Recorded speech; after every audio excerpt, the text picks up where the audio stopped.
See, what time, this is May, or winter's, was that Cuban crisis, or was summertime? Because it was hot at George, I remember that.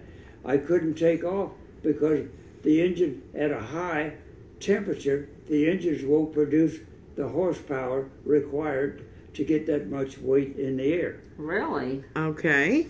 So I had to take off early in the morning or early in the evening or late at night to have enough temperature where I could have enough, the engine to produce the full power that I needed to get off the ground.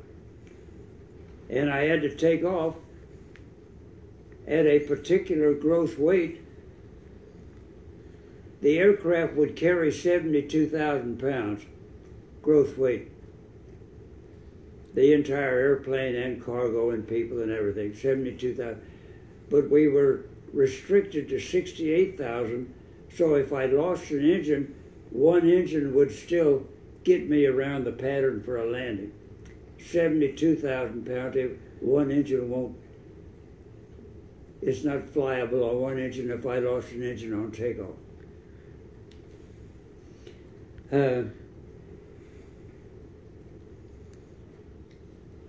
So as I recall, we took off early in the morning, which is cool morning, before the heat of the day started, and we went back to Key West, Boca Raton Airport, with this engine. I didn't stop at home on that particular leg. I think we stopped at Ellington Air Force Base in Houston to gas up to go on into Key West. Couldn't make it all the way on one tank of gas. That was a heck of a load. And we took off full fuel because that's all we had is that engine, so we took a full load of fuel. And we get back to Boca Raton, drop off the engine. We spent another night there, and we came back to New Orleans, and that was the end of that trip. Okay. What was the next one you had written down? And that was the end of that trip? Okay, and then was your involvement in the Cuban Missile Crisis over then? Yes. Okay. And we weren't on active duty. You weren't? We weren't. I was on active duty for pay purposes. I wasn't flying the airplane civilian. I was in my military rank position flying the airplane. Okay. But I was on active duty because that's what I went to Fort Campbell, Kentucky, on active duty. And they extended my orders to include this trip to Key West and back. And when I got to Naval Air Station, New Orleans, I found out we were not called to active duty. So I was back to civilian status, flying the airplane. Okay.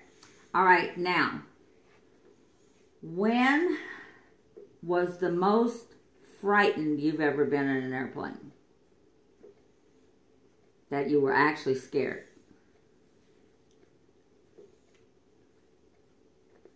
I wasn't ever scared at the time. It was after it was over with I got scared. Okay. Panic but I afterwards. mean the time that gave... There's one time that we should have all been dead in the airplane. Okay. We were on dropping the special forces at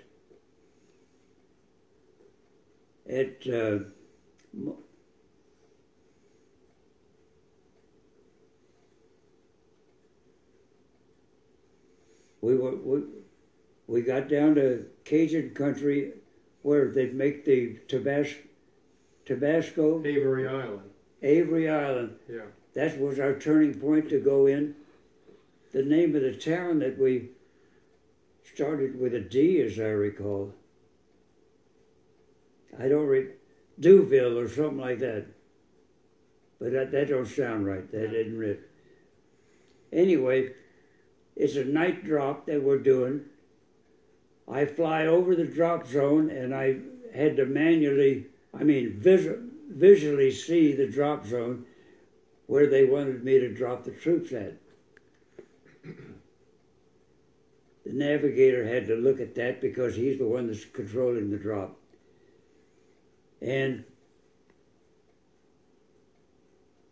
that was at 1,250 feet was the drop altitude, because we was almost at sea level down on the ground. It was maybe 3 or 4 or 5 feet. It was a field elevation. I was at 1,250 feet. So after I looked at the drop zone, I turned outbound to go out to the initial point to make my run in and drop the troops. During the turn,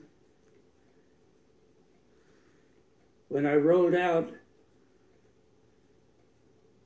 I read the altimeter is 1,800 feet. So I let down to 1,250 feet, which is the altimeter. But actually, I misread the altimeter. I wasn't at 1,800. Because I usually climb when I'm in a turn. And if I'm not looking at the instruments, I usually climb instead of descend. I didn't climb. I descended to 800 feet. Oh my God. And then I let down to what I thought was 1,250 feet. That was only 250 feet above the ground. Oh my God. Oh my God. Avery Island is 75-foot elevation. Oh my God. That was on a hill down there. Any grass stains? Plus trees, pine trees that came up another 100 feet. Oh my gosh. So this is 175 feet. And we're flying at 250 feet. Oh my gosh. Meaning I would say you had some grass stains. when I turned to go inbound, usually I don't care whether I lose 100 feet or so in the turn. And if I'd have lost 100 feet in that turn, would have been in the trees. Oh my God. Oh, no kidding. In the turn, I rolled out and everything. No one jumped, right? The loadmaster calls me and said the paratroopers, they had the doors open, ready for the jump. The doors were open.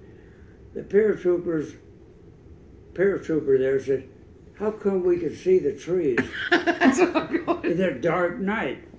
The lights of the airplane, the cabin light, was showing in the trees, and you could see they could see the trees. I couldn't see them up front because I couldn't see the light that was down in the trees." This guy says that would give me some stains. When that guy said, "How come Peach flesh. how come we see the trees back here?" I instantly read the altimeter as 250 feet, and I didn't lose a foot in that turn. So that was a God bless right there. We were instantly at 1,250 feet. I guess you were. Whoop. You had to buy the beers that night? Well, I had to change my drawers first. That's why Peach Flasher said it would have given him some stains. I had brown stains in my drawers. Yeah. Oh, man. I didn't lose a foot. That's right.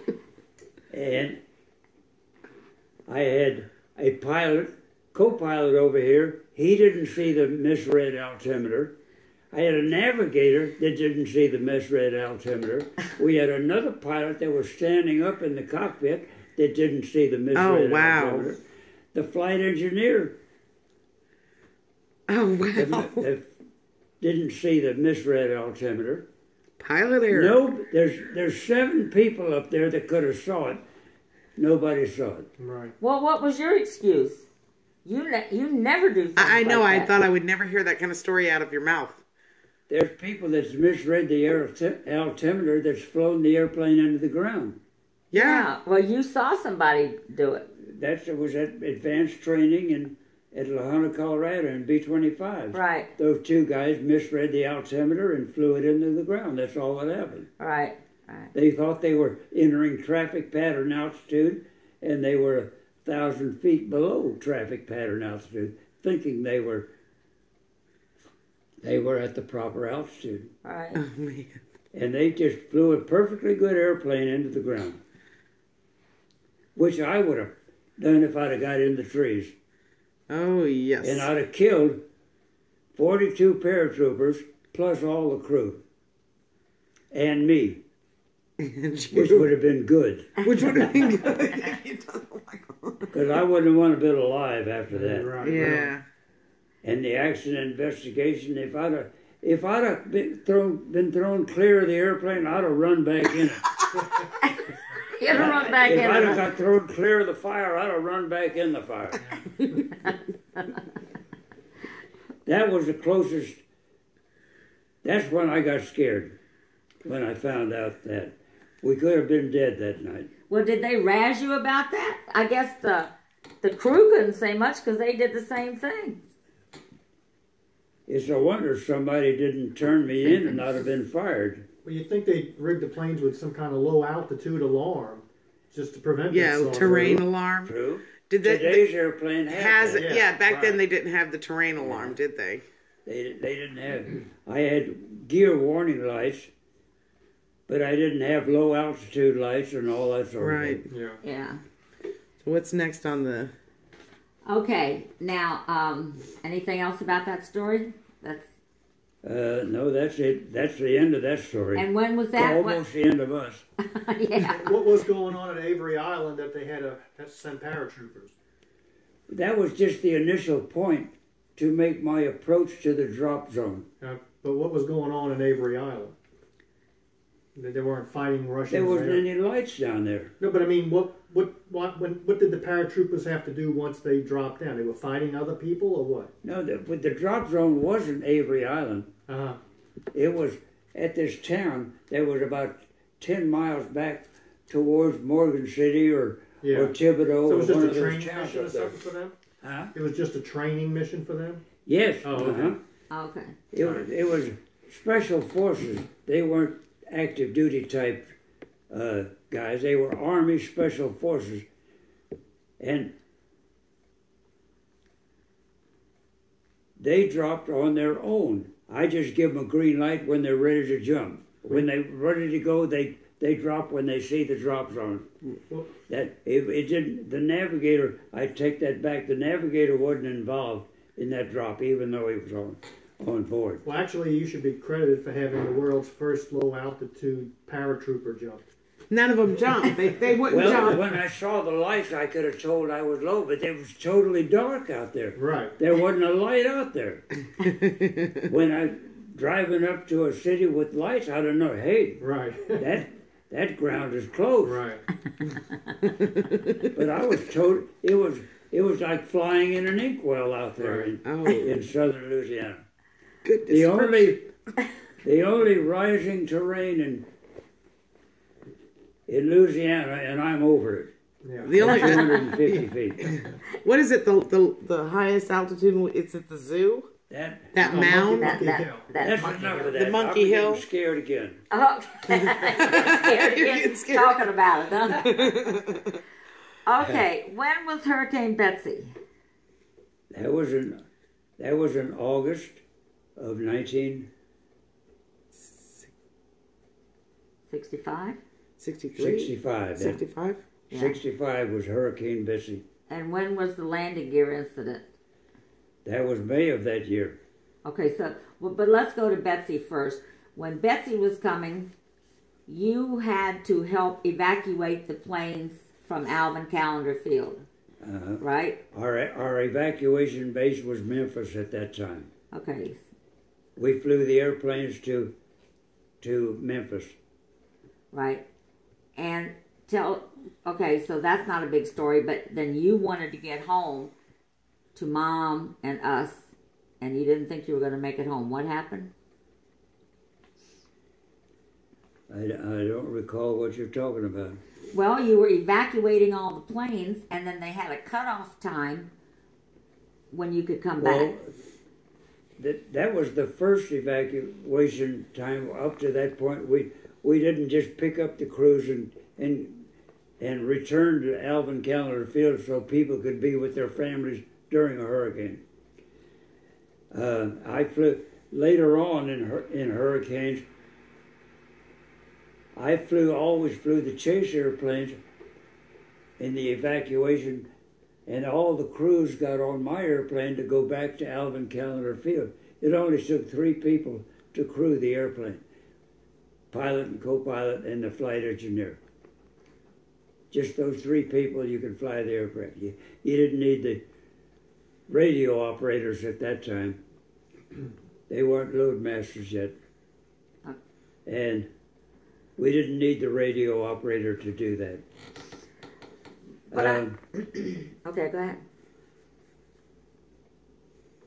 But at this particular evacuation, we stayed with the airplane till the hurricane was gone, and then we flew the airplane back to Alvin Callender. What hurricane was that? Bessie. No, you were with us through the hurricane.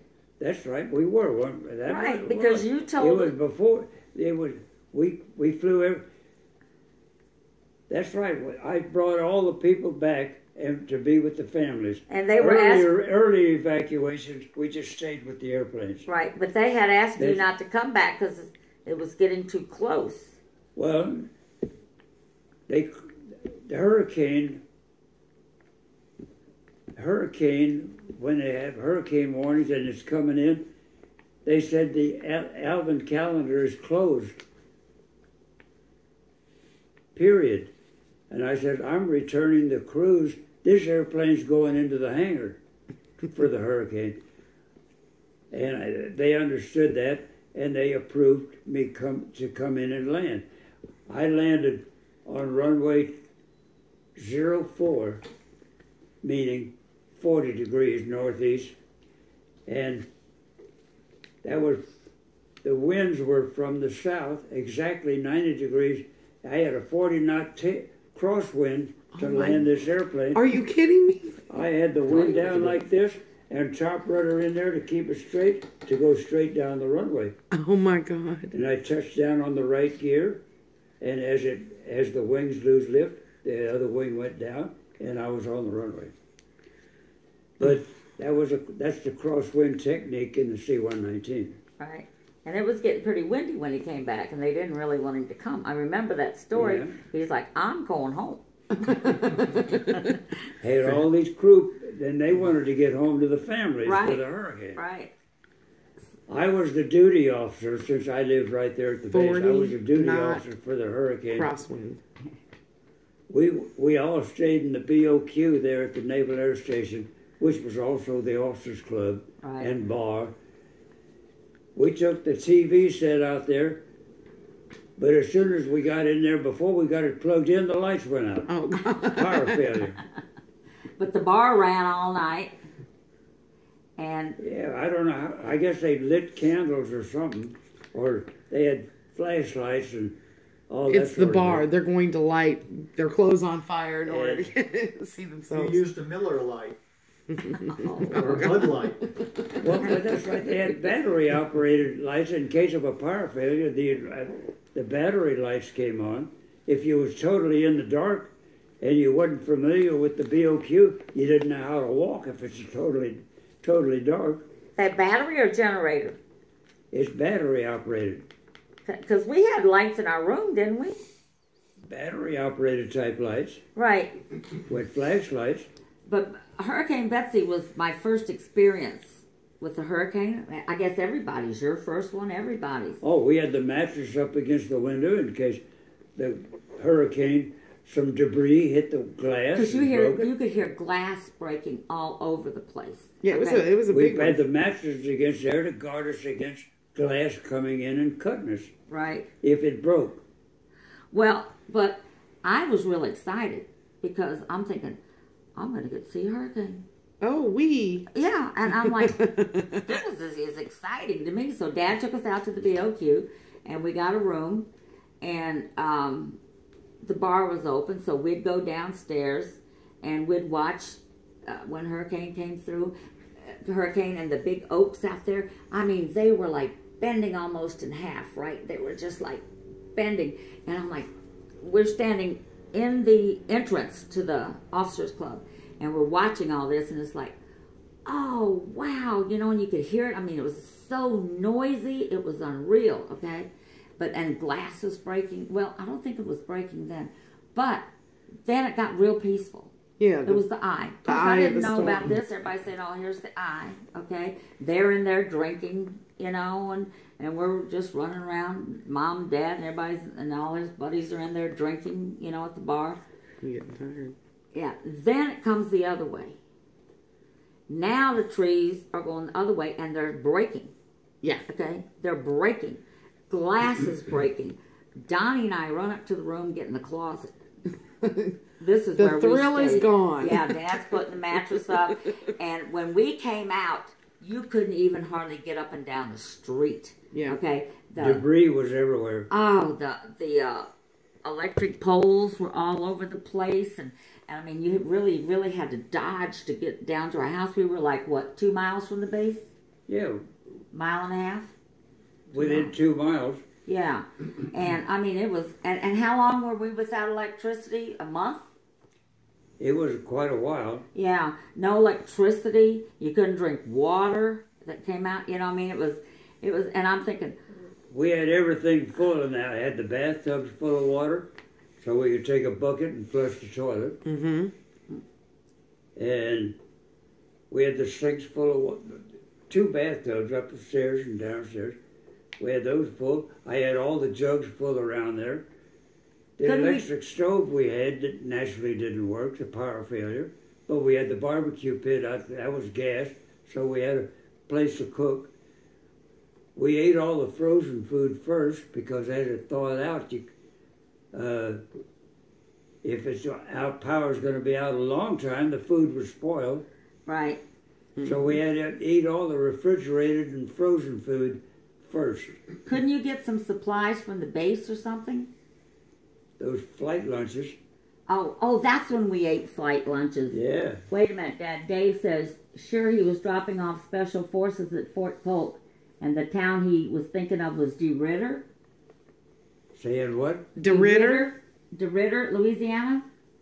You said it started with a D? No, that's way away from Avery Island. We're down close to the coastline where I'm doing my turn from the initial point, which is at Avery Island where they make Tabasco sauce. And it was only 10 miles up to the drop zone. DeRidder is way over there on the airline highway. That goes to DeRidder. Oh, is it? Yeah, okay. And up in that area somewhere is DeRidder. It wasn't Delacroix or something like that, huh? No, Delacroix's on the out there by Shell Beach area. Okay. Wait a minute. Close to Polk, Fort Polk? Fort Polk was up at Alexandria area. Was it close to Polk? That's not. No. Okay. All right. Okay. Okay, so we got through Betsy. We were without lights for about a month. I mean, we survived, but I decided that time I would never live through another hurricane. It wasn't any fun. Little did you know. Yeah, I just thought it was going to be fun. Okay. Now we're going to get to the big one. Any other things you can think of that happened besides we get to the big one? That was the end of that. They dropped the troops and at the proper altitude. I mean, in your career. You know, I mean, all the mishaps. We're going to get to the big one now, but anything else? Any other stories you can think of that happened? Well, okay. This was after that, though. But that's fine. Okay. I had lots of engine failures in the C-119, but never one on takeoff. This particular day, I was going to England Air Force Base, which is up in Alexandria, on a mission of some sort that we were going to do. I don't remember what it was about. I took off on runway 22, which is opposite of 4, you know, 180. 22 is the opposite of 4, runway 4. From Alvin Callender? That's at Alvin Callender. Okay. I took off. What year? Sorry. Huh? What year?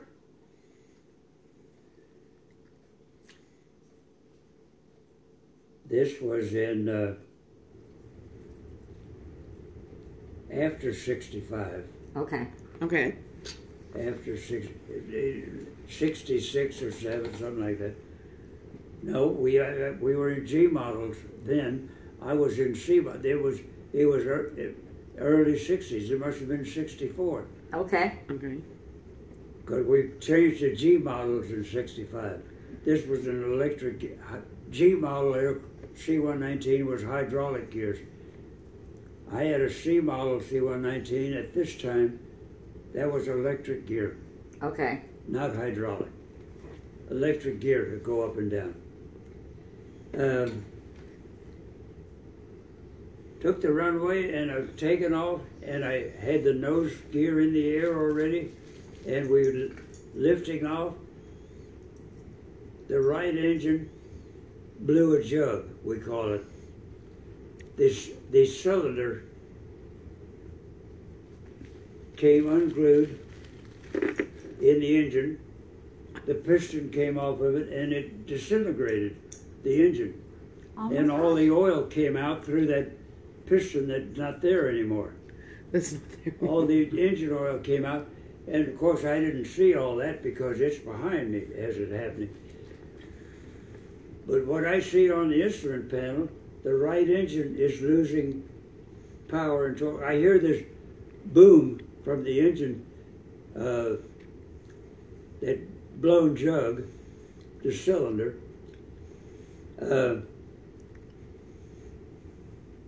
Before I raised the gear, this noise happened, and I saw the torque meter go through 100. Below 100, that engine turns into drag. Oh my God. I immediately punched the feather button on that engine without doing anything else, just punched the button. The prop feathered, meaning feathered, the blades go perpendicular to the airstream. That's a feathered prop, which is the least drag. Unfeathered prop is lots of drag and unflyable.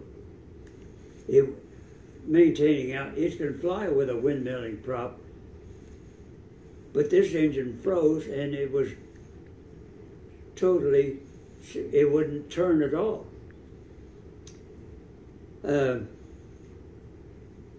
I feathered the prop as the torque meter went through 100 pounds of torque, meaning it was turning into drag. The guy I had in the left seat, I was the instructor pilot in the right seat. This was his first ride in the airplane. Might be his last. He was a helicopter pilot at Lake Charles. His name was Flitter. Flitter. I don't know why I remember that, but his name was Flitter. He didn't even know I had shut the engine down, and I was going through the boldface item. That means what you memorize. You had a certain amount of memory that you had to memorize in shutting down an engine. Reduce the power, feather the blade, raise the gear and flaps, and trail the cowl flaps, and change gas in case the engine failed because of gas starvation of fuel. You go to the other tank. That was one of the procedures. That was all boldface, which I had to know by heart, which I did all the time. I knew it backwards and forwards. But then after that comes a checklist of cleaning it up, getting all the switches in the right position and all that jazz. But anyway, this happened before the gear was up. I had to get that gear up after the engine failed and feathered. I raised the gear. I was raising the gear as it happened, as I recall. But the gear was coming up when that engine blew. Oh my God. That's how, and I was just going airborne. It wasn't enough runway to put it down and continue on the runway and get it stopped. I had to fly the airplane into the air. I told him, maintain 140 knots. Do not lose any altitude unless you have to maintain that 140. Once you get to 130 or slower, you can't get it back unless you give up altitude to get it back. Nope. So we were flying out towards Lafitte in Louisiana. Remember Lafitte, Yes. Louisiana? Yeah. Down on the Intercoastal Canal area.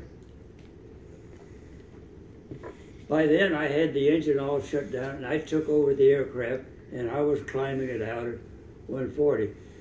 Before we did any maneuvering from straight and level, holding that 140, we got to 800 feet above the ground. The field elevation at Alvin Calendar is 3 feet. 3 feet. 3 feet? Oh my God. That's just barely above sea level, isn't it? Yeah. Okay, so we're at 800 feet.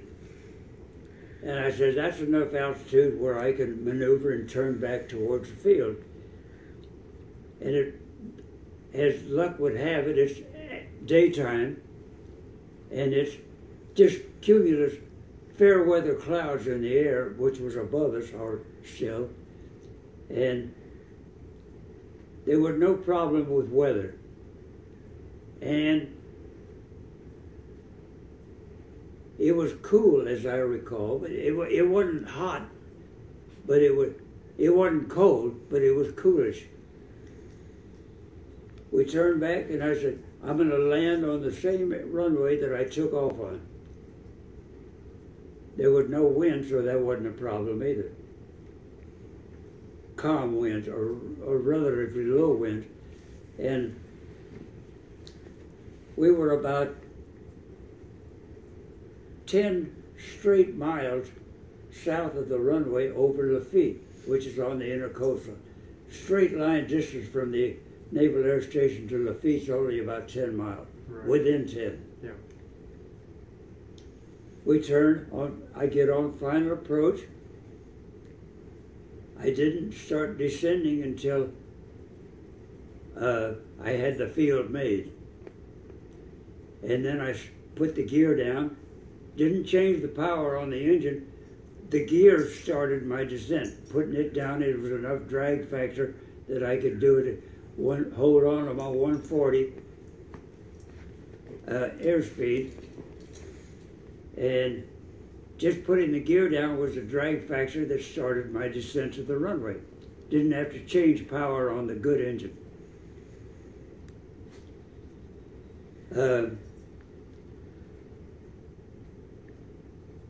We get over the runway. We put the gear down about a half a mile from getting to the runway. We put the gear down.